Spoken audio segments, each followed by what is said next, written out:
கடந்த 2 வாரங்களாக நாம் சுற்றி பார்த்தது கிழக்கு மாநகரமான கல்கத்தாவை.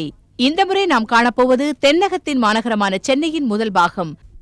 இந்த சென்னை நகரம் பாரதத்தின் பல புராதன நாகரிக வழக்கத்திற்கும் பல புதுமையான நாகரிகத்திற்கும் ஒரு உதாரணம்.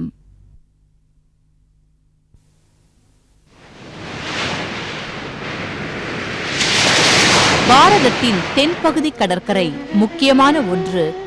இங்கு பல நூற்றாண்டுகளுக்கு முன்பு வெகு தூரமான யூனான் மற்றும் ரோமானிய நாட்டின் யாத்ரீகர்கள் தமது கப்பல்களின் நங்கூரத்தை இங்கு போட்டு நிறுத்துவார்கள். விதவிதமான மசாலா பொருட்கள், துணிமணிகள், அரிசி வகைகளுடன் இங்குள்ள மயில் மற்றும் யானைகளும் வெளிநாட்டு யாத்ரீகர்களை கவர்ந்து வந்தன.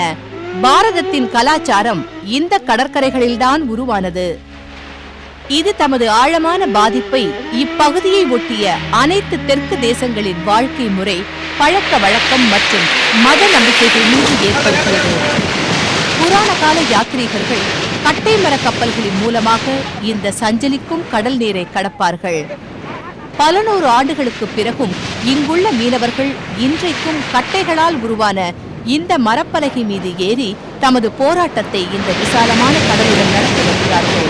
இது வாழ்க்கைக்கான போராட்டம்.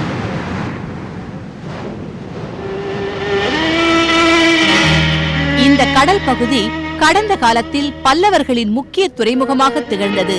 பல்லவ வம்ச அரசர்கள் 5வது மற்றும் 10வது நூற்றாண்டுகளுக்கிடையே இங்கு பல கோவில்களை உருவாக்கினார்கள். இவைகள் இன்றைக்கும் இந்த சமயத்தின் கலைஞர்களின் கலைக்கான பிரம்மாண்டமான சாட்சிகளாக திகழ்கின்றன. கற்களால் உருவாக்கப்பட்ட இந்த கோவில்களின் மேற்புறத்தில் மனிதர், தேவதேவியர்கள் மற்றும் மிருகங்களின் அழகிய சிலைகளும் செதுக்கப்பட்டுள்ளன.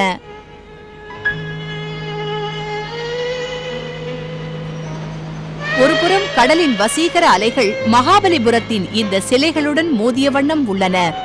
இந்த உயிரற்ற உருவங்கள் சாட்சிகளாக திகழ்வது வரலாற்றின் ஒரு அற்புத விடுகதையை நமக்கு தெரிவிக்கத்தான். என்ன காரணங்களால் சிரித்து விளையாடிக் கொண்டிருந்த செழிப்பான நகரம் சீரழிந்ததோ தெரியவில்லை. மகாபலிபுரத்தின் இந்த பிரம்மாண்டமான கட்டிடங்களில் இருந்து 60 கிலோமீட்டர் வடக்கில் அமைந்துள்ள நகரமே சென்னை மாநகரமாகும். இது தமிழ்நாட்டின் தலைநகரம். இந்த நகரமானது காலம் செல்ல செல்ல வளர்ச்சி அடைந்து மாநகரமாக உருவெடுத்தது. இங்கு காணப்படுவது பாரதிய கலாச்சாரம் மற்றும் பண்பாடுகள்தான். தெருக்கூத்து ஒரு அற்புதமான சிங்காரமுள்ள வேஷம் கொண்டது. குதூகலமடைய செய்யும் சங்கீதமும் தாள லயங்களும் கொண்டது.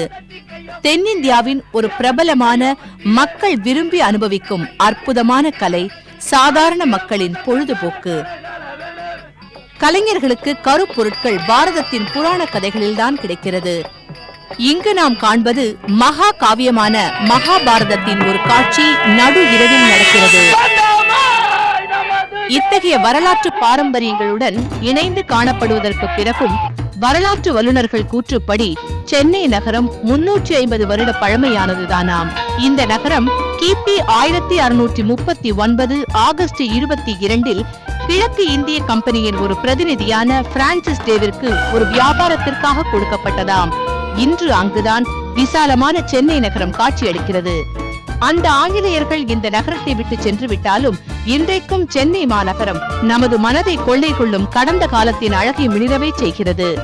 ஆங்கிலேயர் ஆட்சியின் சில அழிக்க முடியாத நினைவுகள் இந்நகரத்திற்கு தனி ஒரு அடையாளத்தை அளிக்கின்றன. 350 வருடம் கழிந்த பின் இன்றைய சென்னை மாநகரம் பலவித வண்ணங்கள், வாழ்க்கை முறைகள் கொண்ட ஒரு சங்கமமாகும். பாரம்பரியம் மற்றும் பண்பாட்டின் அருமையான வெளிப்பாடு.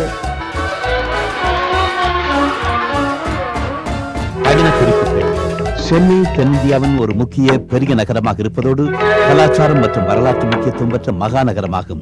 டெல்லியிலிருந்து சென்னைக்கான தொலைவு 2194 கிலோமீட்டர் ஆகும். ரயில் பயணம் 40 மணி நேரம். விமான வழி. சென்னையில் ஒரு உள்ளூர் விமான நிலையம் தவிர அயல்நாட்டு, உள்நாட்டு விமான நிலையமும் உள்ளது. தில்லியிலிருந்து இந்தியன் ஏர்லைன்ஸ் மற்றும் தனியார் விமானங்கள் சென்னைக்கு தினமும் செல்கின்றன. தேசத்தின் இதர முக்கிய நகரங்களிலிருந்தும் சென்னைக்கு விமான வசதிகள் உண்டு. ரயில் வழி. சென்னை சென்ட்ரல் ரயில் நிலையம் வரை தில்லி, கல்கத்தா, மும்பையில் இருந்து விரைவு ரயில்கள் மூலமாக வந்து சேரலாம். சென்னையில் இருந்து நாட்டின் அநேக நகரங்களுக்கு ரயில்கள் ஓடுகின்றன. சாலை வழி சென்னை தென்னிந்தியாவில் உள்ள முக்கிய நகரங்களுக்கு சாலை வழியாக நன்கு இணைக்கப்பட்டுள்ளது. சென்னையிலிருந்து பெங்களூர், கன்னியாகுமரி, கொடைக்கானல், மைசூர் மற்றும் திருச்சி வரை தினமும் பேருந்துகள் செல்கின்றன. தங்குமிடம் சென்னையில் எல்லாவிதமான யாத்ரீகர்களுக்கு மிகச்சிறந்த விலையுயர்ந்த விடுதிகளும் நியாயமான கட்டணங்களுடைய தங்குமிடங்களும் கிடைக்கின்றன. யாத்ரீகர்களுக்கு சென்னையில் எல்லாவிதமான உணவு வகைகள் மற்றும் பொழுதுபோக்கிற்கான வசதிகள் சுலபமாக கிடைத்து விடுகின்றன.